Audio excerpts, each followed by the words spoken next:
Olá pessoal, tudo bem com vocês? Eu espero que sim. Vamos então para mais uma aula. Hoje um pouquinho diferente, hoje é revisão. Lembrando então que esse material que está sendo gravado agora estará disponível no YouTube. Esse mesmo material estará no estúdio de vocês, obviamente apenas os slides. E nós teremos uma aula ao vivo sobre esse material, no qual também será gravado e postado no YouTube. Então vocês vão ter três materiais diferentes, três fontes de consulta para a prova de vocês, tá ok? Obviamente, além desse material, tudo que está sendo gravado e postado nesses slides foram retirados daquelas aulas completas. Tá? Então, eu espero que utilizem esse material como base, mas também vão atrás do material completo. Mas então, por que fazer essa revisão se tem os materiais completos? Porque nesse material aqui, revisionado, a ideia é que esteja o que eu quero que vocês absorvam com mais ênfase para a avaliação de vocês. Lembrando que nesse bimestre a prova de vocês ela é remota, devido à situação que estamos vivendo, mas o próximo bimestre e os próximos semestres não serão assim. Então eu sempre trabalho com essa revisão para que vocês tenham uma direção mais específica para a prova de vocês, tá? Então a gente trabalha dessa forma, eu quero que vocês se acostumem com isso. Eu espero que vocês estejam comigo ao longo desses 4 anos, eu estarei com vocês, teremos várias disciplinas. Portanto, eu queria que vocês já se adaptassem à minha forma de avaliar, tá bom? E de fazer revisão. Então, sem mais delongas, vamos para a nossa revisão. Nesse primeiro momento, eu quero que vocês entendam que eu vou fazer um processo contrário. Nós vamos começar pelo último conteúdo que tivemos, porque é um conteúdo mais denso, mais teórico, mais pesado, e eu preciso que vocês entendam mais esse momento, porque o resto é um pouco mais tranquilo, no sentido de não temos tantas definições, algumas coisinhas, obviamente, mas são mais específicas e pontuais, tá bom? Vamos começar então pelo lazer, que como nossos amigos Cavalares e Zacarias trouxeram pra gente, o lazer é simplesmente um estado de espírito em que o ser humano se coloca instintivamente, ou seja, né, ele não necessariamente pensa no ato de estar em lazer, é algo que é intrínseco nosso, é da nossa natureza buscar estar em atividades de lazer, né? Geralmente dentro do nosso tempo livre e buscando o lúdico, que é diversão, alegria e entretenimento.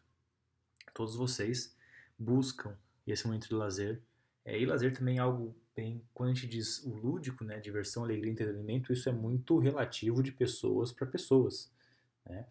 Para mim, divertido, minha diversão é praticar de um esporte, né? Ou jogar baralho, ou assistir um filme. Mas nós estamos sempre buscando ter esse momento de lazer, tá? Uns mais, outros menos, mas todos nós estamos buscando. Uh, Segundo Marcelino, o lazer também pode ser entendido como atividades em áreas de interesse diferenciadas que compõem um todo interligado. O interesse deve ser entendido como conhecimento que está enraizado na sensibilidade e na cultura vivida. Geralmente, né, não é uma regra, mas geralmente você vai buscar o lazer em atividades que você está ligado. Que sentido? Por que boa parte dos brasileiros costumam jogar futebol? Porque é uma modalidade esportiva culturalmente enraizada na nossa sociedade, tá? Então a gente tende a buscar coisas que a gente gosta e estar cercado por esse tipo de coisas. Por que vocês têm geralmente grupo de amigos que gostam de coisas parecidas com vocês, né? Porque está tudo interligado, essa busca pelo nosso lazer, de fazer atividades com pessoas que também têm o mesmo interesse, ok? E recreação é o fato ou momento ou circunstância que o indivíduo escolhe espontânea e deliberadamente através do qual ele satisfaz seus anseios voltados ao seu lazer. Então, lazer, pessoal, é meio que um ar que a gente respira. Nós precisamos de lazer e a gente não busca por isso. Isso tá, melhor, a gente busca, mas de forma irracional. A gente nem pensa, a gente procura por isso. A recreação é uma atividade dentro do lazer, né? Então a gente procura sim a recreação. Aí sim nós vamos procurar o que fazer, literalmente, tá? Então a recreação é mais, o lazer está num contexto muito mais de natureza e a recreação em si é as atividades, a circunstância ou o que a gente busca fazer, tá bom? A recreação é importante a gente entender, pessoal, que ela tem alguns conceitos e algumas definições que a tornam bem específicas. São 5. Vamos lá. A primeira: a recreação deve ser encarada pelo praticante como um fim em si mesmo. De novo, né? Ninguém vai ter um momento de recreação esperando algo a mais a não ser se divertir. Ou seja, quando eu estou jogando bola com meus amigos, toda sexta-feira à noite eu saio jogar bola com meus amigos, tá? O meu objetivo ali é apenas recreacional, certo? Ou seja, eu quero apenas me divertir com eles. Eu não estou procurando me tornar um atleta, eu não estou procurando saúde. Obviamente, o ato de você praticar uma atividade física vai te trazer uma saúde, mas não necessariamente isso. Então, por exemplo, antes de, de dormir na praia, eu gosto de jogar baralho com meus familiares. O que isso vai trazer? Nada, é recreação. Ah, professor, aposto dinheiro. Ainda assim, aposta pouco é recreacional. Ah, professor, eu vivo disso. É profissão. A sua profissão não é mais recreação. Ok? A regressão deve ser escolhida livremente e praticada espontaneamente, segundo os interesses de cada um. Se você não estiver fazendo algo que te agrade, não é momento de recreação, não é lazer. Né? Se eu for obrigado a fazer algo que eu não queira fazer, foge do conceito de recreação. Simples assim. A prática da recreação busca levar o praticante a estados psicológicos positivos, óbvio. Né? E essa é uma das sensações finais. Né? Estar bem fazendo aquilo. Não, tem até bonito, né? Um caráter hedonístico, está sempre ligado ao prazer. Hedonístico, eu já falei na outra aula, é um conceito, uma filosofia, uma religião que prega que tudo que a gente faz na nossa vida tem que ter algo bom, né? Uma alegria, um prazer em estar fazendo. Até o ato de eu estar dando aula para vocês, ela tem como finalidade me satisfazer profissionalmente. Isso no conceito hedonístico, ok? Mas simples assim também. O quarto elemento, a recreação deve ser de natureza a propiciar a pessoa exercícios de criatividade. Isso é um outro elemento interessante, que a recreação deve trabalhar a criatividade. Né? Por isso que muitas atividades recreacionais que nós iremos, inclusive, ver no próximo bimestre, elas trabalham com conceitos lúdicos e criativos de crianças, jovens e adultos. E por fim, não menos importante, pessoas com as mesmas características têm uma tendência natural de se preocuparem, de se procurarem se agruparem. Eu acabei de falar para vocês no começo da aula, é, nós fazemos coisas que tendem, né, atividades com outras pessoas que tendem a ter o mesmo gosto que você. Ninguém vai me chamar para jogar basquete se eu não gostar de fazer aquilo. Eu não vou jogar basquete, eu não vou me relacionar com aquelas pessoas. Por isso nós temos grupos de igreja, grupos de esportivos, grupos de pessoas que gostam de um filme, de uma série. Ou seja, são pessoas que buscam se aproximar de pessoas que têm mesmos interesses. Tá bom? Então a gente encerra aqui esse momento em relação à recreação e lazer e vamos entrar na questão dos esportes radicais e de aventura. Tá? Isso foi lá no começo do bimestre, foram nossas primeiras aulas. Tá? E por que é importante a gente entender de novo? Por que eu optei por, na revisão, falar um pouquinho mais do recreação e lazer? Não só pela questão mais densa, mas porque tudo que a gente for ver agora encaixa-se, enquadra-se no que a gente entende de recreação e lazer. Tá bom? Obviamente, a não ser que a pessoa que pratica essas modalidades esteja num sentido de profissionalismo, né? Aí é um outro conceito, mas no sentido de praticar, por se sentir bem, aí sim é uma recreação, né? Definição de esporte radical ou esporte de aventura são termos usados para designar esportes com grau de risco físico em face das condições extremas de altura, velocidade ou outras variantes que são praticados. Né? Então, o esporte radical ele tem essa questão bem específica, né, de trabalhar com a questão das condições extremas de altura. Nós vamos ver alguns exemplos, vocês lembram, obviamente, mas tem sempre um elemento de risco. Algumas modalidades e alguns praticantes com menos ou com mais, mas todas elas. Inclusive, isso é uma das grandes procuras para a prática de esportes radicais, é sim essa questão da adrenalina, da aventura, que é proporcionada através desses riscos controlados, né? Nós temos um documento do Ministério do Esporte, lá de 2005, que ele define também o esporte de aventura, sendo todo aquele relacionado à natureza e ao ecoturismo, praticados sob condições de risco calculado. né? Sempre importante isso. Já os esportes radicais incluem manobras arrojadas e controladas em ambientes naturais ou artificiais em meio urbano.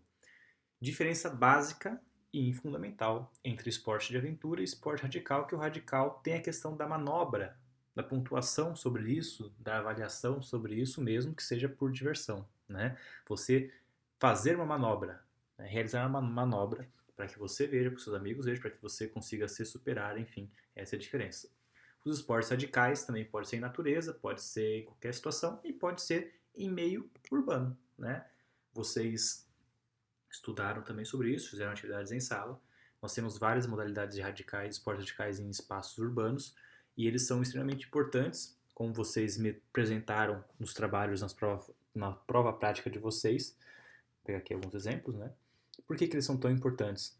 Porque eles trabalham questões corporais fundamentais para o desenvolvimento humano, seja de crianças, jovens e até mesmo de adultos, de uma forma muito mais lúdica, muito mais divertida, muito mais recreacional do que às vezes a gente fazer. Por exemplo, a gente pode, como vocês estudaram, trazer esses elementos dessas modalidades, como o skate, o parkour, o paintball, o slackline, o rappel, o base jump, o builder e o BMX.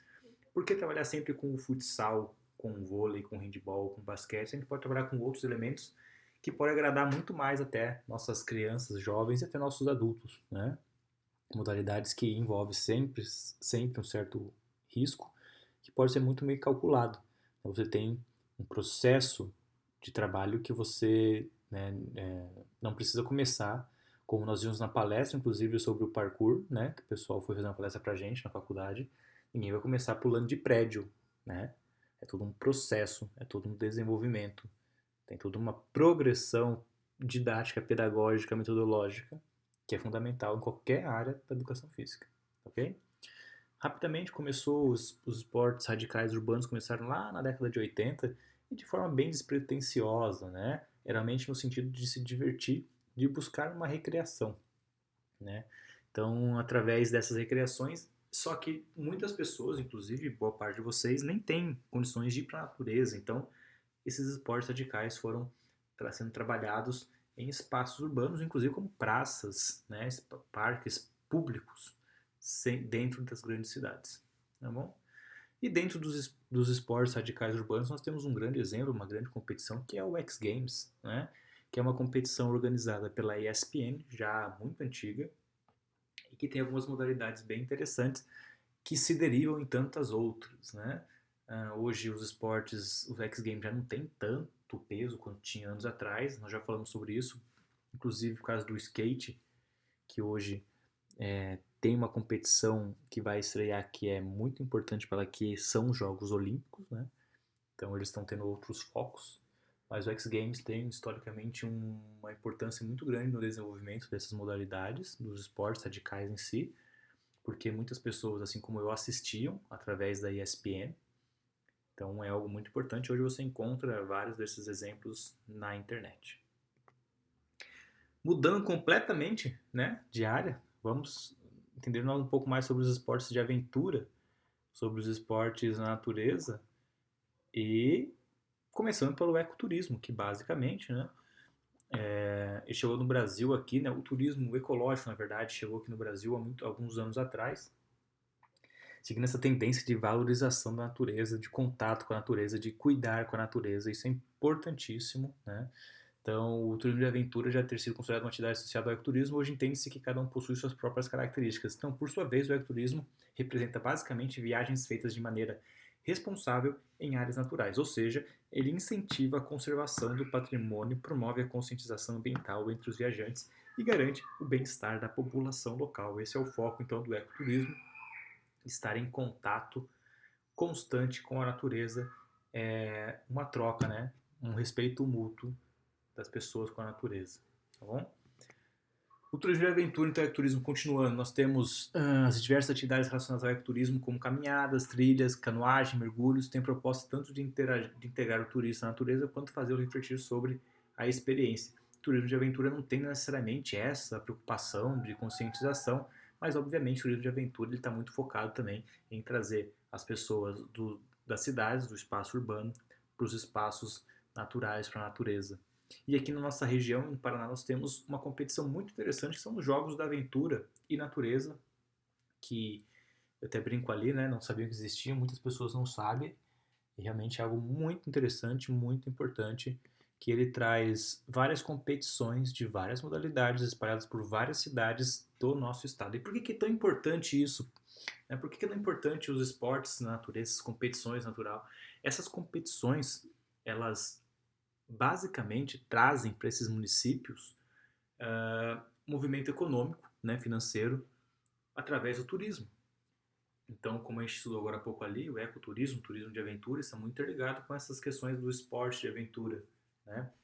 Então, quando você vai lá para a cidade de Turvo, lá para a cidade de Prudentópolis, de Tibagi, de Guarapuava, dessas cidades, você vai conhecer a cidade, você vai consumir, você vai dormir, você vai se alimentar, você vai comprar alguma coisa. Então, dentre todas essas modalidades aqui, né, são só alguns exemplos, é muito interessante a questão do esporte estar atrelado. E nós, profissionais de educação física, temos como um nicho de mercado de trabalho trabalhar com esse tipo de modalidade, né, de esporte de aventura e sair um pouco do convencional, sair um pouquinho de onde a gente está tão habituado a trabalhar, e é um espaço muito interessante. Nós temos várias modalidades, o surf, kitesurf, windsurf, rafting, esqui aquático, mergulho, modalidades voltadas para espaços aquáticos, no ar, balonismo, paraquedismo, voo livre, base jump, asa delta, relacionado mais a montanhas e alturas, montanhismo, escalada, rapel, mountain bike, snowboard, montanha de gelo, o trekking, que é caminhada, trilha, e o arvorismo, né? Então nós temos vários exemplos de várias modalidades, e como nós vimos na última aula nossa, inclusive, é importantíssimo que a profissional de educação física se especialize e vá entender como trabalhar com isso, tá? Não preciso nem falar, né, tantos benefícios que o esporte e natureza tem. Primeiro, obviamente, é a diversão, sensação de autossuperação, de cumprir objetivos, de bem-estar físico, superação dos próprios limites, né? Aí, fisiologicamente falando, também são vários exemplos, contato com a natureza, a prática de esportes leva a um aumento de produção e liberação de hormônios como a endorfina, a adrenalina, que são dois hormônios muito importantes para o nosso dia a dia. E com isso, seu corpo e sua mente passam a ter sensações de prazer e bem-estar. Paixão 2009 trouxe essas citações para a gente, bem importante, bem interessante. Quase concluindo, nós temos várias modalidades na praia. O skimboard, que é aquela prancha que se joga bem no comecinho do mar, né? Que é uma pranchinha menor. Pesca esportiva, wakeboard, canoa havaiana, stand-up paddle, kitesurf, windsurf. E na areia nós temos frisbee, frisbeball, tênis de praia, vôlei de praia, futevôlei, beach tênis, hand beach, ou seja, nós temos uma infinidade, uma gama de atividades muito grande, na qual nós, profissionais de educação física, também podemos e devemos trabalhar. Mais uma vez, um exemplo de política pública aqui do estado do Paraná é o Verão Maior, uma competição organizada, uma competição, né, um festival, um evento organizado todo verão, onde os profissionais de educação física trabalham desde a recreação, desde a diversão, principalmente com as atividades físicas, com dança, com parte recreacional para criança. Então, muito interessante, e é um espaço que nós temos que estar, né? Sair um pouquinho do convencional. E não só trabalhar nesses conceitos, mas investir, né? Empreender. Hoje em Curitiba, no Brasil, mas em Curitiba está crescendo muito a questão das quadras de areia. Ou seja, as pessoas estão procurando participar de atividades esportivas que fariam no verão aqui durante todo o ano, né? Então, se a gente não pode ir até a praia vem até a gente. Isso aqui é uma grande ideia, uma grande sacada. Nós temos alguns exemplos na região. O pessoal do terceiro ano teve a oportunidade de ter um empreendedor, um palestrante falando um pouquinho sobre isso. O primeiro semestre também vai ter essa possibilidade, assim que a gente passar por esse momento, né? Então isso aqui é muito, muito, muito importante pra gente, é fundamental. Eu acho que nós temos que fugir um pouquinho do convencional. O objetivo final dessa disciplina ao longo desse semestre com vocês, ao longo do ano, com o terceiro ano, é que vocês conheçam cada vez mais possibilidades de outros mercados, né? Então isso fica a dica para vocês. Não quero me atrelar muito nesse assunto, nós já falamos muito sobre isso. Aqui é a revisão, realmente revisar, perdão, um pouquinho o conteúdo com vocês, tá bom? Muito obrigado pela atenção. Nós nos vemos nas nossas aulas e qualquer dúvida o professor está à disposição. Um grande abraço a todos e até a próxima.